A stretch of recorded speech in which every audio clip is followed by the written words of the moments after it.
Last topic আমাদের এই কোশ্চেনের। তো নর্মালাইজেশন হচ্ছে একটা process of a process. Normalisation is the process of organising data in database.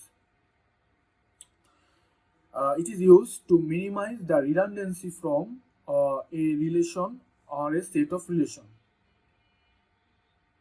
It is also used to eliminate undesirable characters like insertion, update, or deletion anomalies. It divides the larger table into similar links than using relationship. এই কাজটা হচ্ছে আমরা অ্যান্সারের জন্য লিখছি। আমাদের কোশ্চেনে যখন answer করতে হবে, শর্ট নোট লিখতে হবে, তখন আমরা এই শর্ট নোটটা ইউজ করব। বাট আমরা যদি মেইনলি নর্মালাইজেশনটা বুঝতে চাই তাহলে হচ্ছে আমাদের এই টেবিলটা প্রয়োজন পড়বে। আমরা হচ্ছে এখানে একটা টেবিল দেখতে পাচ্ছি, যে টেবিল হচ্ছে আমরা দেখতে পাচ্ছি এমপ্লয়ি নেম, ডিপার্টমেন্ট নেম আছে, তিনটা ডাটা আছে, তিনটা ডাটা ইনসার্ট করা আছে। এখন এই টেবিলটা কি নর্মালাইজেশন যদি করতে চাই আমি, আসলে এই টেবিলটাকে নর্মালাইজেশন কেন করতে চাবো, এইটাও কোশ্চেন, ইম্পর্টেন্ট কোশ্চেন। যে আসলে যদি আমি একটা কোনো টেবিলকে নর্মালাইজেশন না থাকে তাহলে হচ্ছে আমি এটাকে নর্মালাইজেশন করবো। এখন নর্মালাইজেশন নাই কি হবে সেটা আমি বোঝার জন্য এখানে আমার তিনটা টাস্ক আছে। Insert new department, update FH to JS department name, and delete 102 employee ID. আমি দেখি যে আমার একটা নিউ ডিপার্টমেন্ট আমি ইনসার্ট করব। নিউ ডিপার্টমেন্ট ইনসার্ট করতে হলে আমার এই টেবিলে একটা নিউ ডিপার্টমেন্ট এখানে ইনসার্ট করতে হবে। ডিপার্টমেন্ট নেম, ডিপার্টমেন্টের জন্য যে ম্যানেজার তার ডাটা আমি পাবো। বাট ওই ডিপার্টমেন্টের জন্য আমি দেখতেছি আমার এমপ্লয়ি আইডি আর এমপ্লয়ি নেম ডাটা প্রয়োজন। বাট যেই ডাটা আমার কাছে এই মুহূর্তে নাই, তো আমি কি এখানে ইনসার্ট করতে পারবো? আমি পারবো না, কারণ আমি এই দুটো ফিল্ড না রাখতে পারবো না। তারপর হচ্ছে আমি একটা ডিপার্টমেন্টের ম্যানেজার আপডেট করব, FH। আমি দেখতেছি আমার এখানে দুই জায়গায় ডিপার্টমেন্ট FH ডিপার্টমেন্ট ম্যানেজার আছে। বাট আসলে কি দুইটা জায়গায় থাকে আমাদের রিয়েল লাইফে? আমাদের রিয়েল লাইফে থাকে হচ্ছে হাজার হাজার জায়গায়। তো আমি যদি কোনো একটা ডিপার্টমেন্টের একটা ফিল্ড আপডেট করতে চাই, যে FH, তার মানে আমার কতগুলা ফিল্ড আপডেট করা লাগবে, প্রায় হাজার হাজার ফিল্ড আপডেট করা লাগবে। বাট এটা আমাদের একটা ফিজিবল সলিউশন না।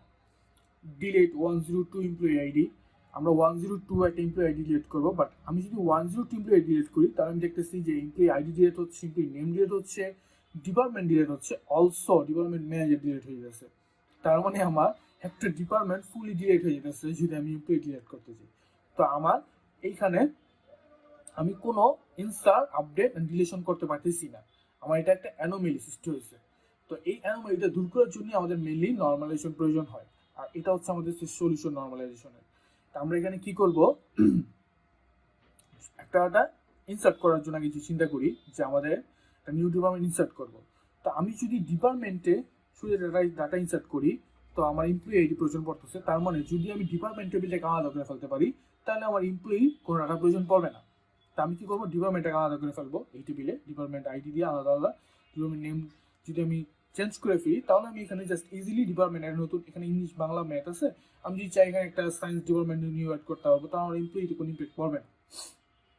অ্যান্ড আপডেট যদি করতে চাই আমি কোনো ডাটা FSকে যদি আপডেট করতে চাই, তার মানে আমি শুধুমাত্র আমার একটা টাপল, একটা রোতে আমার আপডেট চালাতে হবে।